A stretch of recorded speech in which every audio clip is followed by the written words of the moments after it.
Hello अस्सलाम वालेकुम। आज इस छोटे से ट्यूटोरियल में बेसिकली वी विल सी कि हम किस तरह से कोड इग्नाइटर को डाउनलोड करके कॉन्फ़िगर कर सकते हैं। ठीक है, कोड इग्नाइटर अगर आप पहले यूज़ कर चुके हैं तो बड़ा एक ज़बरदस्त सा फ्रेमवर्क है और आई एम श्योर आपको थोड़ा बहुत पता होगा। नहीं पता तो बेसिकली कोड इग्नाइटर एक MVC बेस्ड स्ट्रक्चर है, जिसका बेसिकली मतलब ये कि it's not a direct way of coding but के इनफैक्ट वो मॉडल व्यू एंड कंट्रोलर के बेस पे काम करता है। And it's a framework that allows us to extend our web applications to a greater extent और बड़ा आराम से हम अपनी कॉम्प्लेक्स और एक प्रोफेशनल एप्लीकेशंस को बड़ी इजीली इस पे कोड कर सकते हैं और बड़ी प्रोफेशनली इसमें काम किया जाता है। Introduction to CodeIgniter, again बहुत सारे जनरल मौजूद हैं, थ्योरेटिकल एस्पेक्ट पे नहीं जा रहे। बेसिक छोटा सा काम है कि यार हम कोड इग्नाइटर को डाउनलोड करके इसको कॉन्फ़िगर कैसे करें और बाकी उसकी चीज़ें जो है हम अपने हिसाब से देखते रहेंगे। So let's begin. My name is doctor शान भट्टी। अगर आप पहली दफ़ा मेरे चैनल पर आ रहे हैं तो please don't forget to subscribe this channel, hit that bell icon और इसको वीडियो को लाइक और कमेंट जरूर कीजिएगा ताकि थोड़ा सा सपोर्ट हो सके और लेट मी नो कि आप इसमें और क्या जानना चाहते हैं। ठीक है, सो कोड इग्नाइटर के लिए काम करने के लिए सबसे पहले जब हम आते हैं तो again remember code igniter is basically, अगर मैं थोड़ा सा ये खोल दूँ तो कोड इग्नाइटर बेसिकली काम करता है MVC मॉडल स्ट्रक्चर में, जिसका बेसिक मकसद ये है कि आपका कोड जो है वो डायरेक्टली आप एक्सेस नहीं करते, इनफैक्ट या डायरेक्टली आप वेब पेज के ऊपर काम नहीं करते। What you do is you create a code on an index.php और वो बैकएंड पे एक्चुअली एक कंट्रोलर सिस्टम होता है जो आपके मॉडल और व्यू के साथ कनेक्ट होता है और वो मॉडल एंड व्यू की बेस पे एक सिंपल सा व्यू जनरेट करके यूजर को दिखा रहा होता है। ठीक है, this is the typical structure it works और मैं इसकी डिटेल्स में नहीं जाऊंगा, लेकिन बेसिकली index.php जो है वो आपके एक राउटिंग सिस्टम से डेटा भेजता है कंट्रोलर के पास। ठीक है, और मिडल में उसकी सिक्योरिटी लेयर चेक होती है। कंट्रोलर जो है बेसिकली रिस्पॉन्सिबल होता है for being able to coordinate with model और मॉडल के अंदर हम इन अदर वर्ड्स अपना डेटाबेस कनेक्टिविटी या डेटा स्ट्रक्चर सारा मॉडल के अंदर रखते हैं और फिर एक व्यू सिस्टम होता है जिसके अंदर हमारे पास जो आउटपुट जनरेट होता है HTML के फॉर्म में या क्या कंटेंट किस सूरत में दिखाना है, किस चीज़ दिखानी है, वो व्यू के अंदर होता है और कंट्रोलर उन दोनों को कोऑर्डिनेट करता है कि डेटाबेस से डेटा उठाया, व्यू से व्यू को बुलाया और उसका एक फाइनल आउटपुट जनरेट करके आपके पास index.php के पास भेज रहा होता है। Just I guess hope you understand that. ठीक है, तो इससे क्या होता है बेसिकली कि आपका कोड जो है वो एक हिडन भी रहता है और डायनामिक भी रहता है and it's becomes very easy to extend the applications और बड़ी प्रोफेशनल लेवल की एप्लीकेशंस बना सकते हैं। ठीक है, तो this is basically how CodeIgniter technically tends to work. वापस आ जाते हैं कोड इग्नाइटर के ऊपर। In order to download the CodeIgniter you will have to go to codeigniter.com website. इस वेबसाइट पे हम चले जाएंगे, codeigniter.website पे चले गए, यहाँ पे आपको कोड इग्नाइटर के बारे में सारी तफसीलात मिल जाएंगी और the latest version of CodeIgniter as well which is actually 4, लेकिन हम प्राइमरीली भी रेकमेंड किया था कि आप 3 पे करो क्योंकि 4 अभी भी टेस्टिंग फेस में थोड़ा सा शायद प्रॉब्लली स्टेबल नहीं है वगैरह वगैरह। तो what we can do is के we come into download button. ठीक है, और you can use 4 as well, nothing to worry about that, but I will try and do the 3 version. ठीक है, because this is an upcoming version and it has still development underway इसमें लिखा हुआ है, तो currently इसका 4.4 है, there might be some bugs and issues with that, so we go for a more stable and professional version for now. ठीक है, so what you do is come into CodeIgniter 3 and click on download. Once you download this, it will be downloaded in a zip file in your system. तो आपके पास code igniter 3.1 जो latest इसका last version stable वाला वो download हो जाएगा। Okay, so as simple as that, CodeIgniter की website पे गए, डाउनलोड कर दिया 3 वर्जन और डाउनलोड जिप फाइल आ गई। Then right click and extract this folder wherever you need, but because हमने इसको इंस्टॉल करना है फिलहाल मैंने इसको एक अलग ड्राइव पे रखा हुआ और उसको मैं एक्सट्रैक्ट कर देता हूँ यहाँ पे। ठीक है, उसके बाद हम आ जाते हैं, जब तक एक्सट्रैक्ट हो हम वापस अपनी htdocs के अंदर आ जाते हैं। वेयर इज माय htdocs, तो जो आपका XAMPP जहाँ पे इंस्टॉल होगा उसके अंदर जाएंगे हम, htdocs के अंदर चले गए and working with other projects. यहाँ पे फॉर एग्जांपल मैं एक सिंपल सा फोल्डर बना देते हैं, पहले ci_test कर देते हैं। ठीक है, एंड हमने एंटर प्रेस कर दिया, so now we have ci_test एक फोल्डर हमने बना दिया कोड XAMPP के htdocs के अंदर। यहाँ पे आके जो मैंने एक्सट्रैक्टेड अपनी फाइल्स थी वो मैं आके कॉपी कर दूंगा, तो जो मेरा फोल्डर मैंने एक्सट्रैक्ट किया था इस फोल्डर के अंदर गए, these are the files basically that are required. ठीक है, तो इनको उठाया हमने, कॉपी किया, या इनफैक्ट मैं यहाँ से कट कर देता हूँ, I don't want them to be duplicate in my system. और जो ci_test का हमने XAMPP htdocs के अंदर फोल्डर बनाया था वहाँ पे आके हमने इसको पेस्ट कर दिया। एंड उसके बाद do ensure that your XAMPP server is running. ठीक है, XAMPP एंड अपाची हमारा रनिंग स्टेट में है। जब आपका XAMPP रनिंग होगा then we come back into our browser and in fact just let it wait till it is copied for a second. ठीक, हमारा फाइल्स जो थी वो कॉपी हो गई। कॉपी होने के बाद हम वापस अपने ब्राउजर पे आ जाते हैं। यहाँ पे आने के बाद I will write localhost/ci_test, press enter.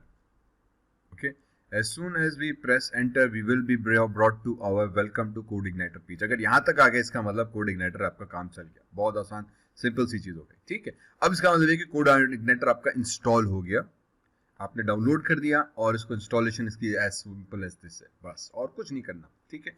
और अब ये है कि इसको हमें कॉन्फ़िगर करना पड़ेगा। अब ये थोड़ा सा टेक्निकल टिपिकल पार्ट्स हो जाता है जिसमें इसकी हमें कॉन्फ़िगरेशन को थोड़ा देखना पड़ता है कि यार मैं इसको किस तरह से कॉन्फ़िगर करूंगा, ठीक है। तो यहाँ पे CodeIgniter अगर आप फर्स्ट टाइम आ रहे हैं तो you should read user guide, ये बड़ी एक लाजमी और ज़बरदस्त चीज़ ऑलरेडी गिवन है, इसको ज़रूर पढ़ें। और इसको हम एक्चुअली बैकअप बना के रख रहे होते हैं बिकॉज इसमें बहुत सारी इन्फॉर्मेशन बड़ी यूजफुल हो जाती हैं फ्रॉम इंस्टॉलेशन टू कॉन्फ़िगरेशन, और हम इसको में बार बार यूज़ कर रहे हैं। तो do keep a link of your user guide, जिसको हम यूज करते हैं।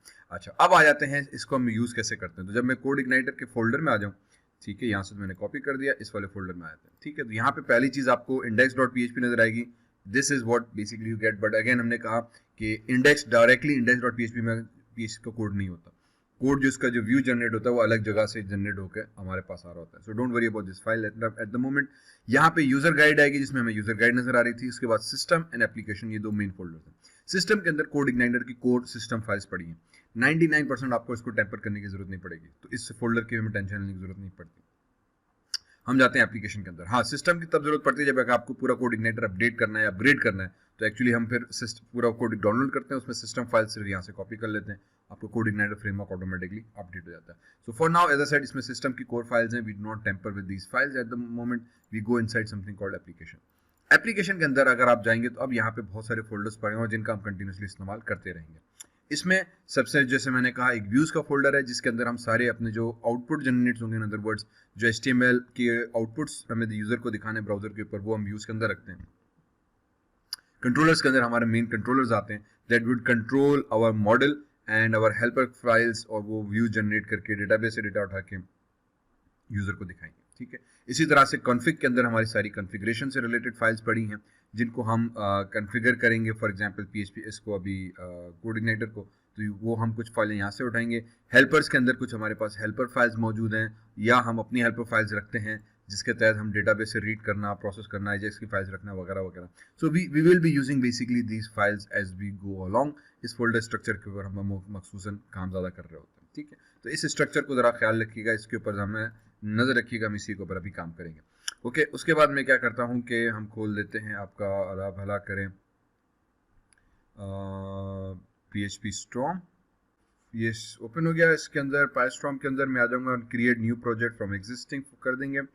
Web server install locally, said yes, मेरा लोकल ही सर्वर है।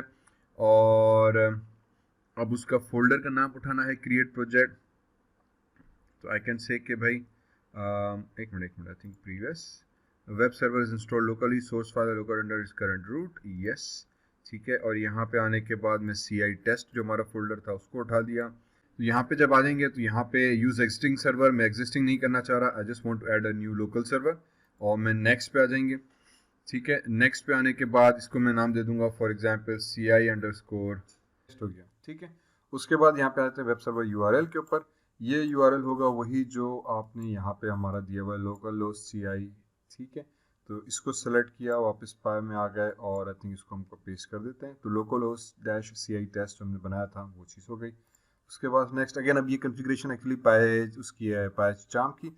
अगर आप ये सॉफ्टवेयर यूज़ नहीं कर रहे, कोई और यूज़ कर रहे हैं जैसे कोड ब्लॉक्स वगैरह हो या आपका ब्रैकेट्स वगैरह, तो उसकी अपनी सेटिंग्स होती हैं प्रोजेक्ट बनाने की। आप इंडिविजुअल फाइल पे भी काम कर सकते हैं, basically depends on how you want to work with that, ठीक है। उसके बाद ये आपसे वेब सर्वर का पाथ पूछेगा जिसने बाय डिफॉल्ट सेट किया हुआ है लोकल CI टेस्ट, हमें यही चाहिए, तो और कुछ चीज़ें यहाँ पे चेंज करने की जरूरत नहीं है, फिनिश कर देंगे, ठीक है। Let me bring it in a new window. तो हमारे पास ये PyCharm की न्यू विंडो आ गई।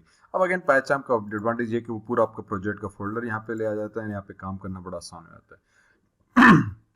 अगेन इस प्रोजेक्ट के अंदर हमने जैसे कहा कि यूजर गाइड का एक फोल्डर है, फिलहाल कंसर्न नहीं है सिस्टम, अगेन ये बाय डिफॉल्ट फोल्डर है, इसके साथ भी कोई हम छेड़छाड़ नहीं करते। इसके अलावा एप्लीकेशन फोल्डर के अंदर एप्लीकेशन फोल्डर के अंदर हम आ जाते हैं और यहाँ पे सारा हमारा काम हो रहा होता है, ठीक है। अब जहाँ पे आने के बाद सबसे पहले चीज़ हम करते हैं, कॉन्फ़िगरेशन में चले जाते हैं फोल्डर के अंदर, और यहाँ पे config.php एक फाइल है, इसको डबल क्लिक करके हम ओपन कर लेते हैं। यहाँ पे आने के बाद सबसे पहले बेसिक URL आपका जो है बेस URL से कहा जाता है उसको एडिट करना होगा।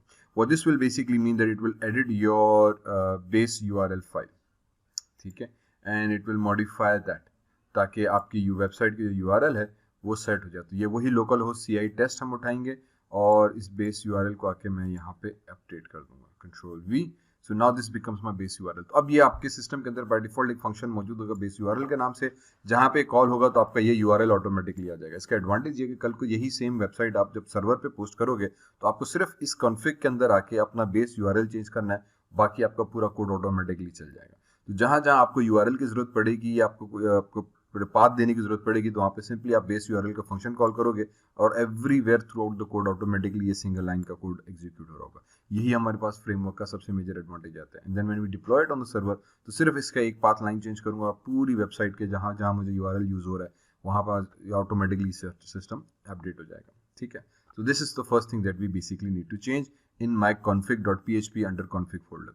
उसके बाद सेकंड जो हमारे पास है वो डेटाबेस की फाइल है। तो डेटाबेस में अगर हम आ जाएंगे, ठीक है, तो यहाँ पे आने के बाद basically you will find that inside this there is a database, local host के ऊपर username password, database driver MySQLi, और ये डेटाबेस का नेम यहाँ पे हमारे पास आ जाता है। ठीक है, अब अगर आप डेटाबेस यूज कर रहे हैं तो basically you give it your database name है। अगर आप फिलहाल डेटाबेस यूज नहीं कर रहे तो just leave it blank. Okay, अगर आप सिस्टम में डेटाबेस यूज हो रही है, जैसे आगे चल के मे बी हम कुछ प्रोजेक्ट्स में करेंगे, तो उसके अंदर हम यहाँ पे डेटाबेस का नाम दे देंगे। ठीक है, उसके बाद हम आ जाते हैं ऑटो लोड फंक्शन के अंदर। ऑटो लोड समझो जो फाइल के अंदर। अब यहाँ पे बेसिकली कुछ चीज़ें ऐसी हैं जो कि हमें अपने इस कॉन्फ़िगरेशन में बतानी होगी कि जब मैं सिस्टम रन करने जाऊँगा तो वो लाइब्रेरीज, वो फाइल्स ऑटोमेटिकली लोड कर दो मेरे सिस्टम के पूरे PHP के साथ। ठीक है, तो वो बेसिकली ऑटो लोड का ये PHP है। इसके अंदर कुछ कॉन्फ़िगरेशंस ऑलरेडी की हुई हैं। You can read some of this package, क्या कहते हैं उसकी डॉक्यूमेंटेशन एज वेल। तो यहाँ पे बेसिकली कुछ पैकेजेस हैं, कुछ लाइब्रेरीज हैं, कुछ हेल्पर फाइल्स हैं, ड्राइवर्स हैं, तो वो किसी हद तक सिस्टम में ऑटो लोड्स हो जाते हैं। ठीक है, और हमें किसी हद तक कुछ चीज़ों को खुद से बताना पड़ता है कि ये वो चीज़ें हैं जो आप लोड करो। फॉर एग्जाम्पल मैं नीचे आता हूँ ऑटो लोड लाइब्रेरीज के अंदर। ठीक है, these are the class located system libraries. अब ये वो लाइब्रेरीज हैं जो बाय डिफॉल्ट मौजूद हैं लेकिन ऑटो लोड में नहीं है। मीन्स जब तक हम खुद से इन्फोर्स नहीं करेंगे वो लाइब्रेरी लोड नहीं होगी। लेकिन मैं चाह रहा हूँ कि मेरे प्रोजेक्ट में भी ये चीज़ ऑटोमेटिकली लोड हो जाए। तो व्हाट वी डू इज हम ऑटो लोड लाइब्रेरीज के अंदर आएंगे और ये सीधे एरे टाइम ब्लैंक है। तो यहाँ पे उन्होंने सिंटेक्स दिया हुआ है कि this is what you need to do. तो कुछ लाइब्रेरीज हैं जैसे डेटाबेस, तो मैं यहीं से इसको कॉपी कर देंगे और यहाँ भाईजान आके इसको जाए, oops sorry, control that space, और ओके कुछ और ही हो रहा है। ठीक है, ये डेटाबेस को मैंने एरेज के साथ यहाँ पे हमने पेस्ट कर दिया। व्हाट दिस बेसिकली मीन्स कि अब एरे डेटाबेस की एक जो लाइब्रेरी हमने यहाँ पे रखी हुई है वो ऑटोमेटिकली आपके पास आपके कोड के साथ लोड हो जाएगी। Whenever the server is going to execute your system, ये फ्रेमवर्क इस लाइब्रेरी को ऑटोमेटिकली लोड कर देगा।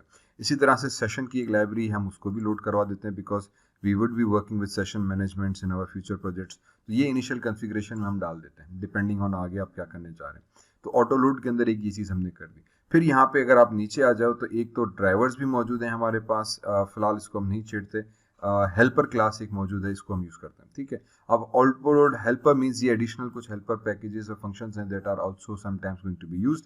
इसका भी एग्जांपल इसने दिया हुआ है कि वही ऑटो लोड हेल्पर एरे, और इसमें हम यूआरएल दे सकते हैं। तो फॉर एग्जांपल मैंने यहाँ पे यूआरएल टाइप कर दिया and that should do the trick. ठीक है, इसी तरह से फाइल हैं और बहुत सारे और फंक्शंस हैं depending on what basically you are trying to do. तो मैंने यूआरएल भी यहाँ पे लोड करवा दिया। इससे ये होगा कि मैं अपनी जब यूआरएल मैपिंग करूंगा और मैं अपना यूआरएल दूंगा तो मेरी फाइल्स आराम से वो उठा लेगा और hopefully there should not be more problem with that.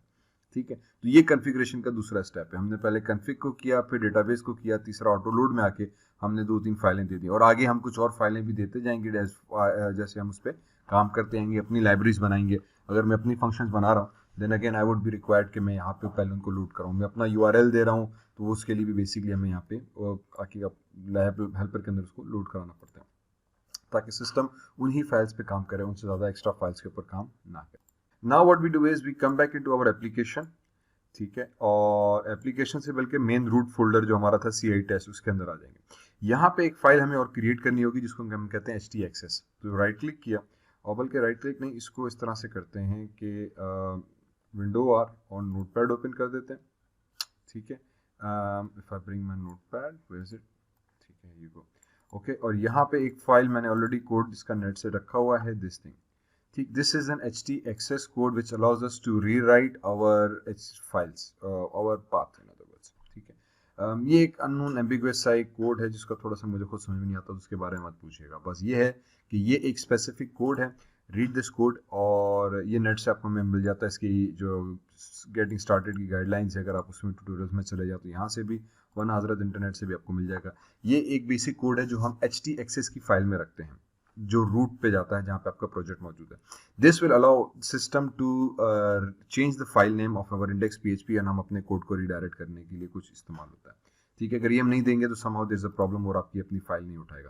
तो इसको सेव एज कर देंगे हम, और सेव एज करके you will go where you have saved your file. तो XAMPP के अंदर चले गए, htdocs के अंदर चले गए, CI टेस्ट के अंदर चले गए। तो CI टेस्ट के अंदर रूट के अंदर ही यहाँ पे आके हम रख देंगे .htexs।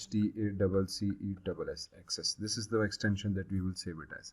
ठीक है, .htexs आई एम श्योर आपने पहले भी यूज की हुई होगी, अक्सर बाय डिफॉल्ट हर जगह पे मौजूद होती है। Set and contain some code जो एक्सेस रूट लेवल पे कुछ किसी चीज को कंट्रोल कर रही होती है। तो बहरहाल ये .htexs बस, इससे पहले कोई नियम आएगा, इसकी एक्सटेंशन ही .htexs होती है।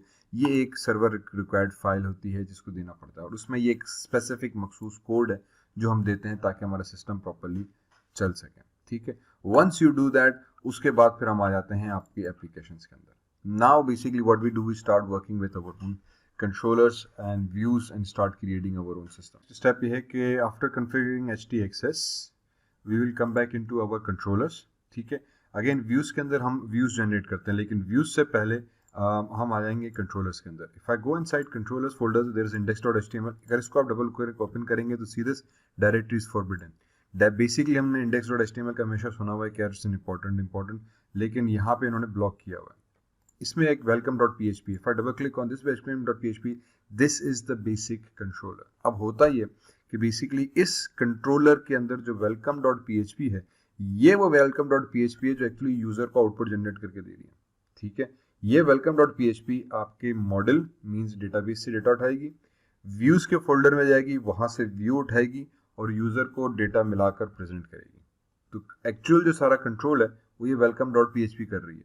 ठीक है, लेकिन जो आउटपुट लिखा हुआ है वो यहाँ पे नहीं है, बिकॉज यहाँ पे सिंपली क्या लिखा हुआ है कि लोड व्यू वेलकम मैसेज बस। अब ये वेलकम मैसेज कहाँ से आ रहा है? ये वेलकम मैसेज आपके पास आएगा व्यूज में जाएंगे। अगर हम व्यूज के फोल्डर के अंदर जाएंगे तो ये रहा वेलकम डॉट मैसेज। ठीक है, ये वही फाइल का नाम है विदाउट .php। अंडरस्टैंड?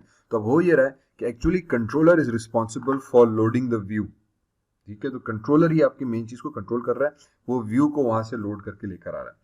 ओके, और वो व्यू जो है हमने यहाँ पे सेट किया है। If I double click on this view, तो now you will see this welcome to CodeIgniter page हमें नजर आ रहा है। ये वही पेज है जो डिफॉल्ट में हमें जब से हमने पहला एक्सेस किया था, जो वेलकम टू कोड इग्नाइटर, तो जो पहला डिफॉल्ट पेज आ रहा है वो एक्चुअली आ रहा है। तो हमने यहाँ पे कुछ भी नहीं लिखा था, सिंपल ci.test लिखा था, welcome.codeIgniter रहेगा। हुआ ये कि इसका जो स्ट्रक्चर काम करता है वो इस तरह से है कि बैकएंड पे हमारे पास जो कंट्रोलर है वो एग्जिस्ट करता है। ठीक है, जैसे हमने रूट पे गए तो बेस यूआरएल दिया था, बेस यूआरएल के अंदर कोड है कि जाके कंट्रोलर को लोड करो, इसके फ्रेमवर्क के अंदर सेटिंग की हुई है। ठीक, फ्रेमवर्क के अंदर जैसे ही हम जाएंगे तो कंट्रोलर्स के अंदर वहाँ पे welcome.php ये उसका डिफॉल्ट पेज है जो उठाएगा। अब ये PHP की इसकी कोड इग्नाइटर की सनम जो के उसमें बैकएंड पे कोडिंग की हुई है। जैसे मैं यूआरएल पे जाऊँ तो सबसे पहली चीज़ जो आपने उठानी है वो वेलकम ये वाली उठानी है। ठीक है, इसके अंदर हमने बेसिक क्या किया हुआ है, PHP कोड डिफाइन हुआ है, defined name base path no exist direct script blah blah blah blah चीजें। मैं इसको अभी आगे चल के थोड़ा डिफाइन करते हैं, पर बेसिकली इसका मतलब ये कि अगर किसी ने डायरेक्टली ये पाथ दिया तो उसको ना दें, वो एक तरीके का से जो आ रहा है उसको आ रहा है। ठीक है, ताकि हैकिंग ना हो समझे, या थोड़ा सिक्योरिटी मेजर्स है, इसके ऊपर अभी हम फिर बाद में बात करेंगे कि डायरेक्टली कोई यहाँ पे जंप ना करे। बहरहाल सिस्टम खुद ही उसको लेकर आएगा। तो इस सिस्टम में हमने क्लास PHP की डिफाइन की, welcome extend CI controller. CI controller एक बाय डिफॉल्ट कोड इग्नाइटर का कंट्रोलर है जिसको हमें एक्सटेंड करना पड़ता है। तो एक्सटेंड का मतलब ये हुआ कि इसने इस CI कंट्रोलर की फाइल को इनहेरिट किया, उसका सारा कोड इनहेरिट आ गया। अब हमने उसके अंदर एक फंक्शन डिफाइन कर दिया इंडेक्स का। ठीक है, ये वो इंडेक्स का फंक्शन है जो बाय डिफॉल्ट एक्चुअली जब आप फोल्डर के बेस यूआरएल पे कॉल करते हो तो ऑटोमेटिकली कॉल हो जाता है। इसको जब कॉल किया है तो इसके अंदर एक और फंक्शन है कि जब ये फंक्शन कॉल हो, दिस डॉट लोड व्यू में जाओ, इस व्यू वाले फोल्डर्स में जाओ और वहाँ पे एक फाइल पड़ी होगी वेलकम डॉट मैसेज, उसको उठाओ। तो बेसिकली कान को घुमा फिरा के यूं करके उठाया जा रहा है कि फलानी चीज उधर पड़ी है, वहां से जाओ, उधर जाओगे, उधर से उठा के यहाँ पे ले आओगे तो आपका काम हो जाएगा। तो यहीं से हम डायरेक्ट भी कर सकते थे, लेकिन इसका एडवांटेज ये है कि आपका थोड़ा सा सिस्टम बड़ा स्ट्रक्चर्ड और ऑर्गेनाइज मैनर में काम करता है। फॉर स्मॉलर एप्लीकेशंस तो शायद ये आपको कंफ्यूजिंग लगे, लेकिन if you developing a larger corporate level applications तो this will save you days of work, और आपको बहुत ज़्यादा इसका फायदेमंद होता है। प्रोफेशनल इसका यूज़ करना बहुत नेसेसरी हमारे पास हो गया। वजह ये कि वो बड़ा एक कंट्रोल्ड और स्ट्रक्चर्ड मैनर में हमारे पास कोडिंग हो रही होती है। ठीक है, तो यहाँ पे होपफुली थोड़ी बहुत बात क्लियर हुई होगी कि हमने एक्चुअल में अब जो कंट्रोलर हम सेट करेंगे वो वेल कंट्रोलर फोल्डर के अंदर सेट करेंगे, जो व्यूज हमारे जनरेट होंगे वो हम व्यूज के अंदर से जनरेट करेंगे। तो अब अगर हम अपने ब्राउजर की यूआरएल पे आ जाएं और जहाँ पे हमने लोकल होस्ट CIT लिखा था, तो एक्चुअल में ये पेज एक्सेस करने के लिए जो है हम इसी चीज़ को कुछ इस तरह से लिखते हैं कि भाई CI टेस्ट के अंदर आओ, index.php एक फाइल है उसमें जाओ, स्लैश यहाँ पे हमारे पास वेलकम आ जाएगा। If I type this, okay, so it will give me an error, I think। ठीक, तो हमारे पास एक एरर आ गया। पहली चीज़ ये कि if I go back inside my code and config में चले गए, आई थिंक हमने डेटाबेस में चले गए तो डेटाबेस का नाम नहीं दिया था। तो पहली चीज़ तो ये करते हैं कि डेटाबेस को कॉन्फ़िगर कर लेते हैं। तो यहाँ पे आ जाएगा local host /php my admin। Okay, और यहाँ पे क्विकली आने के बाद let's just create on new. ठीक है भाईजान, और न्यू पे आने के बाद खुल जा सिम हम डेटाबेस का नाम दे देते हैं CI_test_db। ठीक है, and we get create with that. तो हमारे CI_test_db डेटाबेस बन चुका है। अब यहाँ पे आने के बाद हम इसको नाम दे देंगे डेटाबेस का CI_test_db।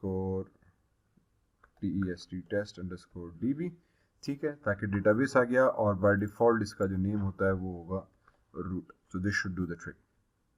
अगेन मैं पैचस्टॉर्म में यूज़ कर रहा हूँ तो ऑटो सेव करता है विद एवरी चेंज, तो हमें Ctrl+S की जरूरत नहीं पड़ती बार बार।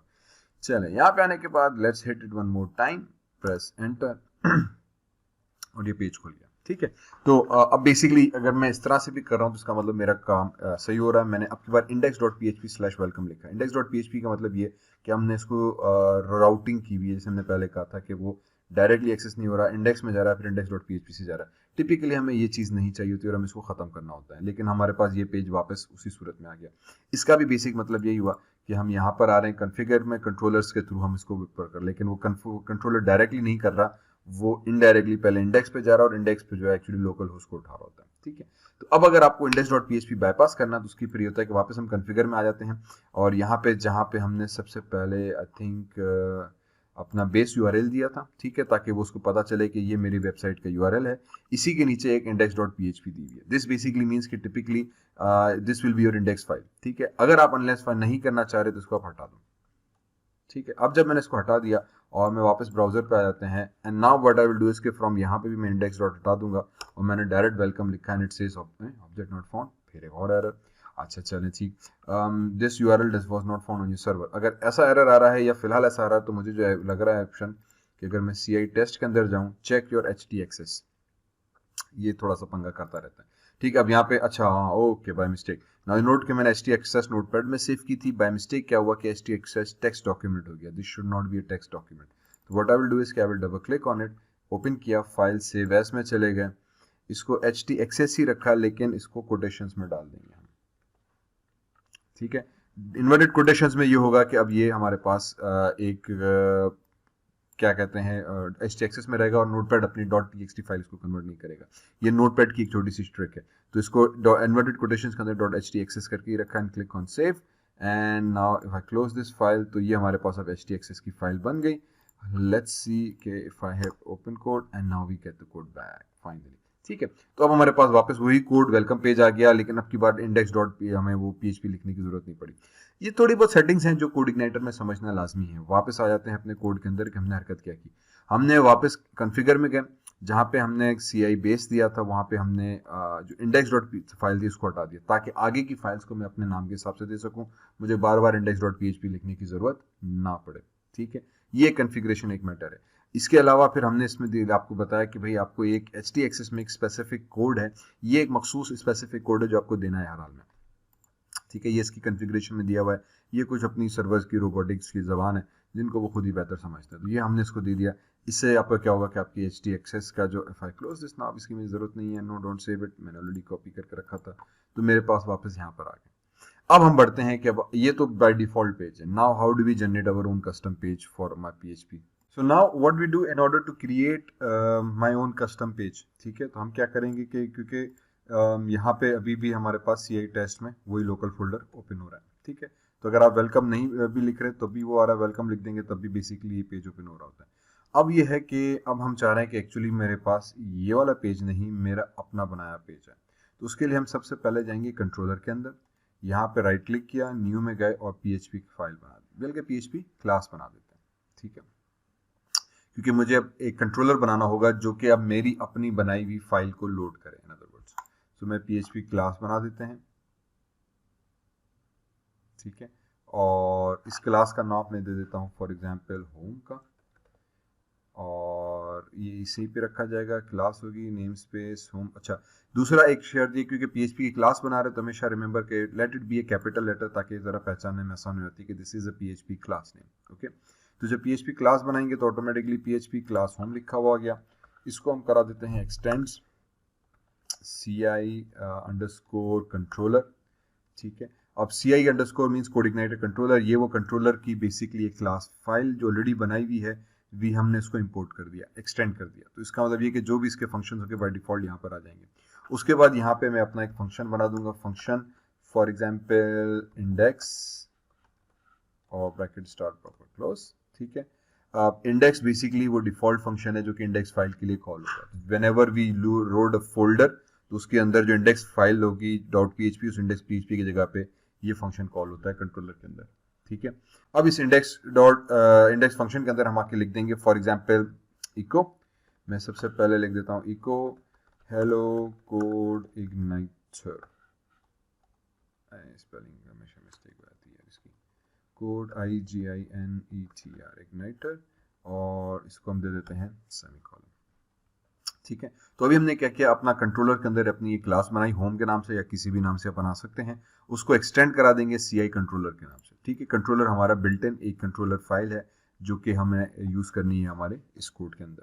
उसके बाद इसमें फंक्शन बना दिया, फंक्शन इसीलिए क्योंकि अगेन पूरा फ्रेमवर्क इसी बेस के ऊपर चल रहा होता है कि आपने कंट्रोलर्स बना रहे हैं, वो कंट्रोलर्स आपके व्यूज को कंट्रोल करेंगे। फिलहाल मैंने इसी उसूलन टिपिकली क्या होगा कि अभी हम एक व्यूज के अंदर जाके अपनी फाइल बनाएंगे और यहाँ से उस फाइल को कॉल करेंगे, लेकिन अभी मैं फिलहाल जस्ट आउटपुट जनरेट कराने की उसमें हूँ, तो मैंने एक फाइल ये बना दी। अब अगर मैं वापस अपने कोड के अंदर आ जाता हूँ और यहाँ पे आके मैंने लिख दिया होम एंटर, तो कोड इग्नाइटर हेलो आ गया, नॉट PHP कुछ भी नहीं, मैंने डायरेक्ट उसका फंक्शन कॉल करा दिया, ठीक है। तो बेसिकली मैंने क्लास का नाम यहाँ पे लिख दिया, हेलो कोड इग्नाइटर हमारे पास प्रिंट हो गया। टिपिकली क्या होगा कि इसके अंदर एक्चुअल में फिर हम कोड लिखेंगे जो हमारी व्यूज को स्पेसिफिकली कॉल करेगा, या वट एवर फंक्शन हमें यहाँ पे परफॉर्म करना है, ठीक है। मकसद ये कि ये मेरे पास एक कंट्रोलर क्रिएट हो गया कंट्रोलर क्लास के अंदर जो कि कंट्रोल करेगा। आप क्या कराना चाह रहे हैं वो आपके ऊपर है। तो इसमें से हम एक्चुअली कंट्रोल करवाते हैं कि अगर डेटाबेस से डेटा रीड कराना है तो वो अलग लेकर आओ, व्यूज से व्यूज जनरेट कराओ, फिर फाइनल आउटपुट जनरेट करो। तो टिपिकली हम व्यूज जो है HTML की कोड फोल्डर के अंदर रख देते हैं, कंट्रोलर के अंदर हम वो कोड देते हैं जो हमारे पास उसको कंट्रोल करने के लिए इस्तेमाल किया जाता है, ठीक है। और फिर हम उसको यूज करके यहाँ पे ले आते हैं। ओके, सो सिंपली यहाँ पे हमारे सिस्टम सही हुआ। अब नेक्स्ट लेक्चर में we will try to include more of your custom code, और फिर कोशिश करेंगे कि कोई थीम को जैसे है इसकी बूटस्ट्रैप की थीम लाके इसमें इंक्लूड करें, अपने फंक्शंस बनाएं और एक प्रॉपर वेबसाइट बनाना चाहें। होपफुली यहाँ तक थोड़ी बात क्लियर होगी। अगर कोई कंफ्यूजन रहा, don't hesitate to ask, leave your comments and feedback down below, ठीक है, ताकि मुझे थोड़ा पता चले कि आपको बात समझ में नहीं आई। Thank you very much for watching, see you around.